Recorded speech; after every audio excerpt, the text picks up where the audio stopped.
Hello viewers, welcome to pen and pencils. आज हम देखेंगे क्लास 1 का हिंदी सिलेबस जो कि आईसीएसई, सीबीएसई, एसएससी सभी बोर्ड से रिलेटेड है। क्लास 1 से बच्चों को हिंदी 2 पार्ट्स में पढ़ाई जाने लगती है। पहला हिंदी व्याकरण, दूसरा हिंदी साहित्य। हिंदी व्याकरण में व्याकरण से संबंधित टॉपिक्स रहते हैं जैसे संज्ञा, सर्वनाम आदि, और साहित्य में कविताएं, कहानियां का पठन, लेखन और उनसे संबंधित प्रश्न उत्तर कराए जाते हैं। तो पहले हम व्याकरण का पोर्शन देख लेते हैं। ये सारे टॉपिक्स बच्चों को पूरे साल में कवर करवाए जाते हैं। जिस क्रम में ये पढ़ाए जाते हैं उसी क्रम में मैंने यहाँ लिखे हैं। तो हमारा फर्स्ट टॉपिक है भाषा। भाषा 2 प्रकार की होती है, मौखिक और लिखित।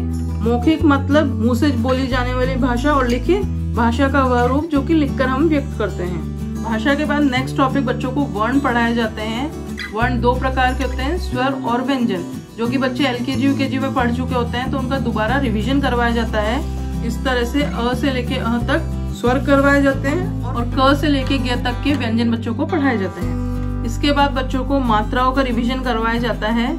सभी स्वरों से रिलेटेड जो मात्राएं होती है वो सभी बच्चों को बताए जाते हैं और उनसे बनने वाले शब्द भी पढ़ाए जाते हैं। इसके बाद बच्चों को शब्द और वाक्य पढ़ाए जाते हैं। इसमें बच्चों को बताया जाता है कि कैसे वर्णों और मात्राओं के मेल से शब्द बनते हैं और फिर शब्दों से वाक्यों का कैसे निर्माण करा जाता है वो सिखाया जाता है। शब्दों को इस तरह से सही क्रम में लगाएं कि कोई अर्थपूर्ण वाक्य बन सके, उसको हम वाक्य बोलते हैं। शब्द और वाक्य में हम बच्चों को इस तरह से वर्णों के मिलान से शब्द बनाना सिखाते हैं और इसी तरह से शब्दों से हम बच्चों को वाक्य बनाना सिखाते हैं। जैसे गाय घास खा रही है, गाय हमें दूध देती है।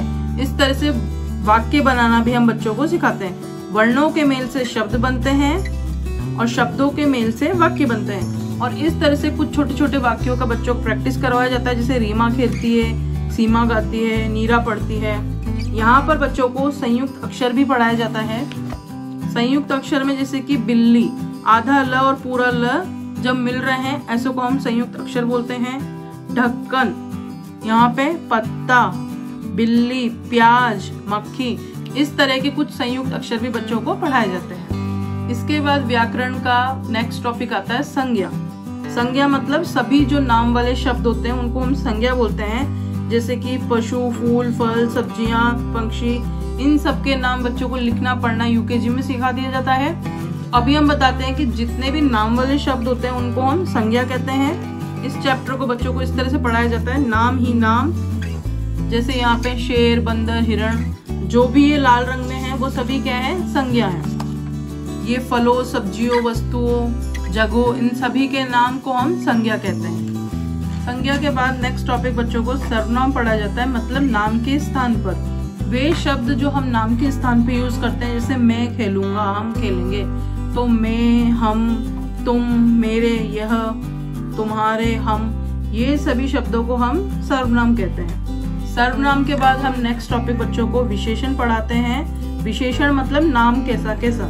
ये वो शब्द होते हैं जो कि किसी नाम के बारे में बताते हैं। जैसे शेर कैसा है, शेर बड़ा है। चूहा कैसा है, चूहा छोटा है। तो यहाँ पे बड़ा और छोटा विशेषण होते हैं। ऐसे शब्द जो संज्ञा की विशेषता बताएं उन्हें हम विशेषण कहते हैं। जैसे काला कौवा, हरा तोता, मीठा शहद, तो जो किसी वस्तु की विशेषता बताते हैं ऐसे शब्द बच्चों को पढ़ाए जाते हैं। विशेषण के बाद नेक्स्ट टॉपिक बच्चों को क्रिया पढ़ाया जाता है। क्रिया मतलब काम बताने वाले शब्द। क्रिया वो शब्द होते हैं जिनसे कि किसी काम का होने का पता चले, जैसे नाचना, गाना, पढ़ना आदि। जैसे अनु पढ़ रहा है, सिया खाना खा रही, तो यहाँ पे पढ़ रहा और खा रही, ऐसे शब्द क्रिया होते हैं। ऐसे कुछ एग्जाम्पल्स के थ्रू बच्चों को ये सब पढ़ाया जाता है। क्रिया के बाद में नेक्स्ट बच्चों को लिंग पढ़ाया जाता है, मतलब कि लड़का लड़की। लड़का लड़की मतलब जैसे राजा राजा लड़का होता है, रानी लड़की होती। दादा दादी, चाचा चाची, चूहा चूहिया, बैल गाय, इस तरह के शब्द बच्चों को इस टॉपिक में पढ़ाए जाते हैं। इसके बाद बच्चों को एक अनेक टॉपिक पढ़ाया जाता है, मतलब कि वचन। कि कोई चीज एक होती है तो हम उसको एक वचन बोलते हैं और एक से ज्यादा होती है तो उसको बहुवचन बोलते हैं। जैसे यहाँ पर है एक तोता, 3 तोते।